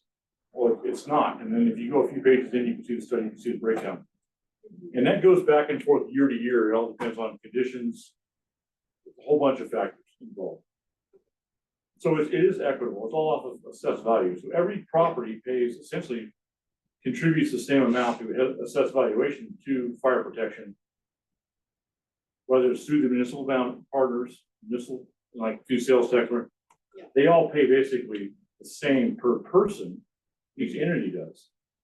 Okay. But when you pull it from the study, that's the one drawback to pulling something from the study is you need to look about 15 pages beyond this and read the context that went into some of that to come to the charts. Sure. Because it does kind of skew this conversation a little bit. Yeah, and I fully recognize that. I think equity is defined very differently in very different contexts. So I just want to check if the others in the room kind of feel similarly to Jeremy, that the way that equitable funding is described in the report maybe isn't aligning with how. Just a clarification too, my question was just regarding the wintertime increase on the west end of the county being related to more highway calls under bad road conditions plus. Highway Basin. calls, Loveland Basin. avalanche response. Loveland Basin doesn't really count for us. EMS does see a spike, a winter spike. We see a weird shift to the west side of the county during the winter for everything from truck fires related to running chains. We see a shift there. Highway calls are about 30-35% of our total call load. But you could argue, people would argue, 70% of your call load. Most of our call load is literally whether visitors or residents having some sort of situation that they're within municipal boundaries or our next highway of medical condition. So, but because of ski season, our EMS calls on the highway go up because now we've got a greater number of people going skiing that may or may not have been in elevation prior to flying in that morning, got in the car. And now they have issues as they go to the tunnel. So we do have an EMS call load increase related to people traveling to say to Summit County resorts, where we can track that. And then we get into summer, it's kind of weird. So right now we're 784 calls into the year, which we're 20% over last year, just for fun numbers. But as we get into summer, it kind of balances out. Because now we've got people recreating, riding mountain bikes in the middle of the county and stuff, and it starts to balance out the call loads. Same as Glacier has a higher recreation rate in summertime than they do in wintertime, for example. North Empire, as you know, unfortunately in your neighborhood, the recreation spikes in the summertime and drops in the wintertime. So we start seeing the calls shift a little bit throughout the county. More to Floyd Hill, some stuff in Mount Evans and 103 and those areas because recreation increases. So that shows that the demand shifts from one population area. It does shift. I happen to run this report through basically today, and it's very reflective. So EMS calls, for example, 613 of the 784 are EMS related in some way, shape, or form. Motor vehicle accidents, sick case, anything like that. And fire related, which is motor vehicle fires, which is the majority of these, structures, wildland fire stuff, or even dumpsters on fire, I'd say that way, is 171. So we do see a higher, about 72% of our call load overall average about EMS related. And we see it shift in the community throughout the year with the seasons. So as we pull the data, we see that shift. So right now we're heavy to the ESD. And now that we're in the summertime, we're going to balance that out within the municipal boundaries. With those call loads going up, it'll balance out. Not quite 50-50. I've never seen a 50-50 split. All years I've run the data. But it's within 2 or 3% of either side of that 50-50 split. What percentage of the calls did you say happen in the municipality? But I think if you look at the study, there's like 40 to 52 is probably the biggest split, but there's like 50-51, and it's right about the total percentage of calls you have in municipalities is what percentage? Right about 49 to 50%. It's in And that, what percentage do the municipalities pay of your total budget? they pay, 16%. That's what the so study if was you want, saying. yeah, I mean, I want to make sure that we understand that, right? That this, we keep saying this report is incorrect. I mean, almost half of the calls happen in municipalities, 16% of the funding is coming from the municipalities. That's what the report's telling us. that's fair. I'm saying, there's just some little stuff that goes into this from a call load perspective. But our calls, our expenses to go to in the unincorporated part of the county is also higher. Our So- travel times are longer, our fuel costs are higher, our wear and tear is higher. So if we can get into that, we get into the actual cost per call, our cost per call is higher. So that probably, I think if we got into the fine detail of it, it would balance out to relatively your cost per call is higher because your travel time is longer. Somewhere around 55% of the population within what this district or whatever the government structure would be, the affected area that's not the Evergreen Fire Protection District, about 55% of the population is in the towns. It is. So I want to be mindful that we're over time and kind of summarize what I'm hearing from this conversation of all the context Jeremy's provided, and thank you for providing that data. And my takeaway is it's kind of unpredictable. So, but what's not unpredictable is that the way things are, you all need more funding and you need it to be sustained. And that's kind of the emptiest piece of our conversation here. So we've talked a lot about how different options can diversify funding, how they can become more, they can increase funding to become more sufficient. But the sustainability piece seems to be very important, particularly because of how variable the calls and the trends are across geographies, across time, across all these scales. You want to make sure you have sustainable funding. That's the bottom line of this, yeah. So I don't know that we can get to that tonight. I might say that that's like top of the line for next time is really thinking about the sustainable funding piece. Because it sounds like there's ways to diversify funding in any of these somewhat. There are more options. There are some options that present maybe a higher ceiling for sufficient and increased funding. But we got to think through the sustainability piece and what funding options tied to governance options would be the most sustainable for your fire and emergency response. Are we cool putting a pin in it here? Yep. Awesome. Thank you all so much for your active discussion. Next meeting Should date. we talk about next Meeting date, next steps. Yeah. And I'm curious, would it be of interest for Jeremy to kind of share that report to date with the group? The one that I've got it, I'll give you one.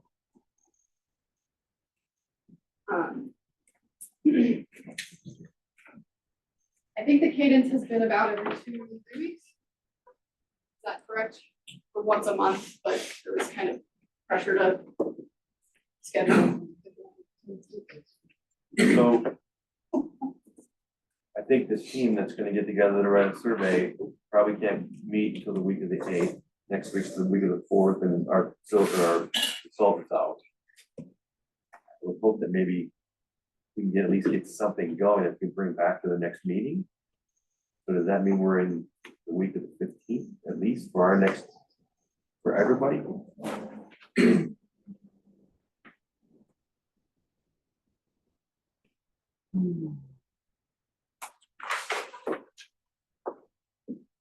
Thoughts? Maybe Tuesday the 16th. No, we can't do that one, no. That's a board meeting. Is that yours? That's a board meeting. Okay. This is a Thursday, with the We're kind 18th. of, we're shooting Thursdays consistently, right? That kind of fit everybody's board schedule. Last time was a Wednesday. What if you did like 3 to 5, or 2 to 4? Oh, is this for the, I thought this was for the whole group, Yeah. this one. Brian, you Yeah. thinking the 18th? We have a tentative budget public hearing that night. Oh. What about Wednesday, the 17th? The last, on Wednesday, I don't know. Thursday, which will be- Wednesday, the 17th. Doesn't work for Georgetown. Yeah. Yeah. I don't think It's make that me either. personally. Dr. Cog? No, not that one. Did you say it doesn't work for you, Chuck? Yeah, for the same reason, Lynette, we have Dr. Cog Right. that night. Right. But you something. Theoretically. What about the 15th? That's, Empire has their board meeting on the 15th. The Tuesday, the 16th. But I think Beth was asking if this group could do a late afternoon instead of evening. I To don't not know. conflict with your regular. Yeah, or Meetings. anybody's evening meeting. I And don't yours is know. on a Tuesday or Monday? Tuesday. Tuesday.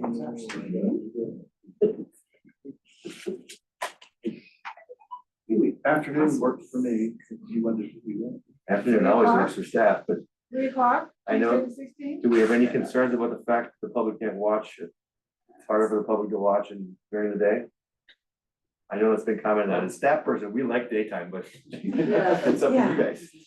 Yeah. Well, are we? Well, how many It's visitors do we recorded have? just like our BOCC meetings, so. I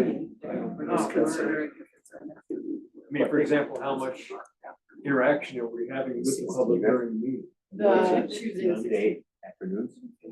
It just depends on the day, but. What? So, That's what we're just saying, it's recorded, it's available, and we're not having any interaction from the public during the meeting anyway. So- So after the BOCC meeting on the 16th. At least I can't bring Sure. But I, Oh, well, I haven't meant- settled on that date. BOCC. Other people can't guarantee how long that meeting is. BOCC meeting. It's never, I mean, unless since September, it hasn't gone past 2:30. I would suggest we not be in the BOCC. Because there's actually executive sessions that happen afterwards. Oh, good point, very good. So 17th or 18th in the afternoon? I can't do it. Not really. That didn't help us. What about the Monday? Yeah, what about? 15th, I heard that's 15th? The night of was Spring. Oh, I'm actually out of state. All right, so we're, That would work the week after. we're in the July 22nd. July 22nd, Brian, we have a little. Yeah, we do. 1 day's out. Thursday? Thursday's open. 25th? Yeah. I'm good. Thursday, the I'm wide 25th. open. We're on the 25th. Yeah, What time? I think we're good after about 1 o'clock, We're doing, as far as George and myself. I can't do it. This is what we always run into. Oh, dear. What about Mitch? The Wednesday was up? I can make it work. Yeah, Wednesday. Wednesday. The 24th, Yeah. July 24th. 24th? That works for me. Yeah, I'm good. July what? What time? 3 o'clock. Works for me. I could not do it. No, this is for everybody. This is for the big one. When could you make it on the? 4 o'clock? You can do it 4 o'clock? I could do 4 o'clock, I just can't do 3. 4 o'clock on the 24th? Going 4 o'clock, July 24th. That's good. Yeah. Going once, going twice. Yeah, location? Where? Preference?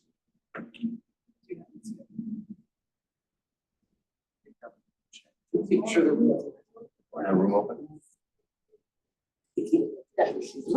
Not having any election. Do we say courthouse? That's what I'm looking at right now. 27 boxes open. She's checking. We've got the time. We've got the day, the time.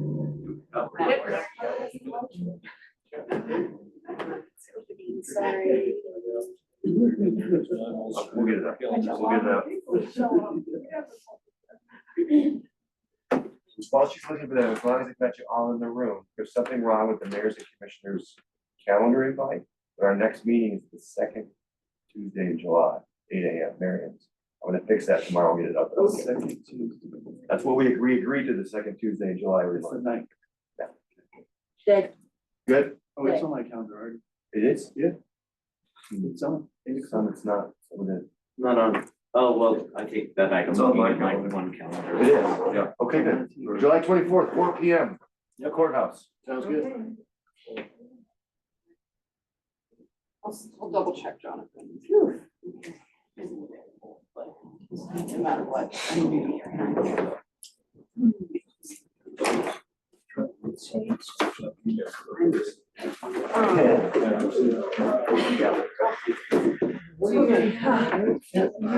anybody would like to take some of this home, please do, we have bags. But I'll have it be very good use, so help yourself.